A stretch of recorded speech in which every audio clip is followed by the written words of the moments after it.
We are tackling the problem of a lack of affordable housing in this country, particularly for people living on fixed incomes. Somebody is caught in a cycle where each month they're struggling to try to find or keep their housing. That becomes the focus of their life. We're about to begin vertical construction of the tiny homes. We needed people to join us in our vision that something new was possible. There'll be 15 homes that are built around the circle. Private giving made this possible. It allowed us to try new things. And that's really important in the world of housing. The day I see one of them finished, it will be one of the single greatest days of my life. The outdoor pavilion, we think of as the gateway between the tiny homes village and the farm at Penny Lane.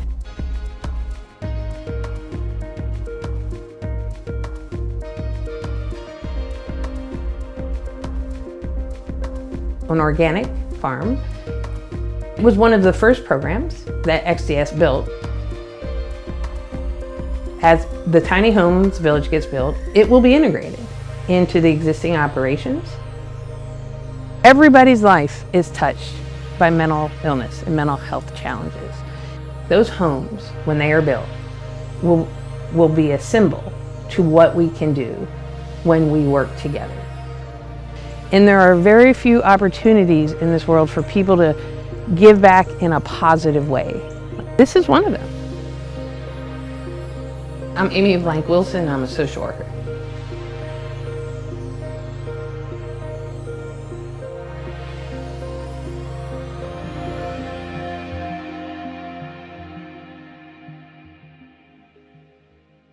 I came to UNC in 2000 as an undergraduate student. I really fell in love with the place. I finished my PhD in 2015, and then I did a 2-year postdoc in mental health services research. Received tenure here and got promoted to an associate professor. So to receive, a gift to support my work at this kind of early to mid stage of my career really means a lot to me. I've also thought about using some of the funds to further some of my own professional development. Even though I have a PhD and I'm a professor, I still learn new things. I was really happy and excited to learn that a donor had given funds to support my research. I also want to use the funds to establish some new partnerships with community members. One woman now who I've started a collaboration with, he works at the North Carolina Department of Health and Human Services. Her work focuses on LGBTQ tobacco use in the state. She collected all the survey data at NC Pride events last summer. Offered to use some of the funds that were given to me to help do those interviews and pay those participants to get some more in-depth data on tobacco use and cessation efforts among LGBTQ people. Because my work is really focused on impacting the community in a positive way. Receiving this donation under the leadership of Dean Ramona Denby-Brinson helps me do the research that I want to do to make the difference that I want to make with the community. I'm Will Hall and I'm a social worker.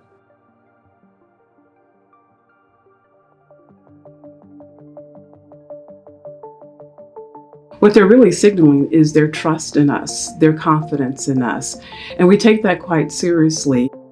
Restricted funds are valuable to us because they support our operations in very broad terms. Our students are constantly given opportunities to engage in presentations throughout the community all over the country, and we don't readily have a source for those type of activities. Our unrestricted account allows us to support our students, support their travel, help them take advantage of these leadership opportunities. Our researchers, our scholars are top in the field. They are among the best. They generate millions and millions of dollars in funded research. They'll come up with a creative solution to a social problem, and there won't be an obvious funding source right away because the idea hasn't taken form yet. Bridge funding is critical. Community engagement is at the core of what we do as social workers. Oftentimes, those collaborations don't have funding sources that are readily obvious. The call for collaborations allows us to pair our researchers and our students and our faculty with the community. And we are proud that we are a top 10 school. The national reputation, it's the work that our students do, it's what our staff do, our faculty. Our unrestricted account enables that work. I'm Ramona Denby-Brinson, and I'm a social worker.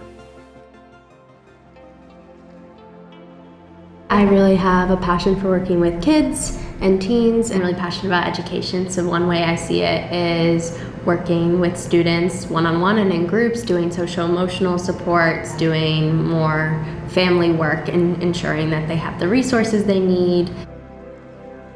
My 501 class is focused on looking at systemic oppression and how systems are impacting folks on an individual, on a meso, and on a larger systemic level. And really understanding the nuances of our history and of our current day. I was really fortunate to receive scholarships while at UNC. It was hard being an out-of-state student to figure out how that would work financially, and it's made it possible to be in the program that I desired. Two of my biggest mentors at the school have been Travis Albritton and Michelle Patak-Pietrafasa, and I think we really just connected in passion for education and diversity and equity work. I think to some capacity working with youth and their families, I have a strong desire and love to do research, and so hopefully we'll eventually be able to pursue a PhD doing more the research side of things and teaching and being in higher education as well. I'm kind of letting my career take me where it takes me right now and enjoying the more direct hands-on experience. I'm Whitney Miller, and I'm a social worker.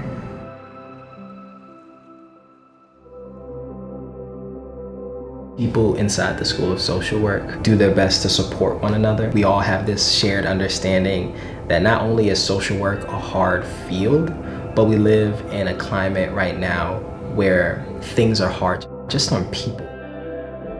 I grew up in Winsboro, South Carolina. Very small. The joke is, if you lay down, half your body is already out the city limits. I went to Duke in 2016. I was on the pre-med track and COVID hit, and I went home. I saw what my town looked like during COVID. I lost my grandparents, I lost several other family members, and I decided during that time that I wanted to change what my trajectory looked like. I felt like there was a bigger impact that I could have in social work. It's a different kind of life-saving. I want to, in 50 years, have increased access to healthcare where I came from and make it easier for other places like mine get access to the things that they need. To be in a community, helping that community research itself and bringing to light things that it already knows is amazing. A lot of my education was supported, and I've always been pretty grateful to donors for that. So if I hadn't had the option of scholarships and donors, then that would have limited where I am now. I may not have been able to go to Duke, and then also not have been able to come to UNC. And so where would I be if not for donors? My name's Carlton Johnson, and I'm a social worker. My name is Jackie Perez-Albanil, and I'm a social worker. I am a macro student, which essentially means that I work with communities. I love challenging systems, and I love the idea of going beyond and just seeing what else we can do and change in terms of policies. What is the root cause of this and how can we move forward by making something that can last? I received 4 scholarships with the school, and they've just opened up so much flexibility and relief. I am able to contribute to clubs and the caucuses that I'm involved in and be a really good performing student. My biggest focus is on the resource gap that exists, especially for Latina families, communities of color. How can we help students not only attain, but finish and complete higher education? I really want to express gratitude to all the donors and to everyone who's considered or has donated. They really emphasize that they believed in me. It was just a moment of surrealness because I couldn't believe that someone who didn't really know me was just so willing to support me. Graduation at any point, because I have been the first for everything, it's been an emotional ride, and it's also a reminder that there were so many people before me that whether they're here still or not, they're like cheering me on, because it is truly like my ancestors' wildest dreams for me to be graduating, for me to be the first in my family to even be able to afford an education, to make it past like the 3rd grade. This is crazy.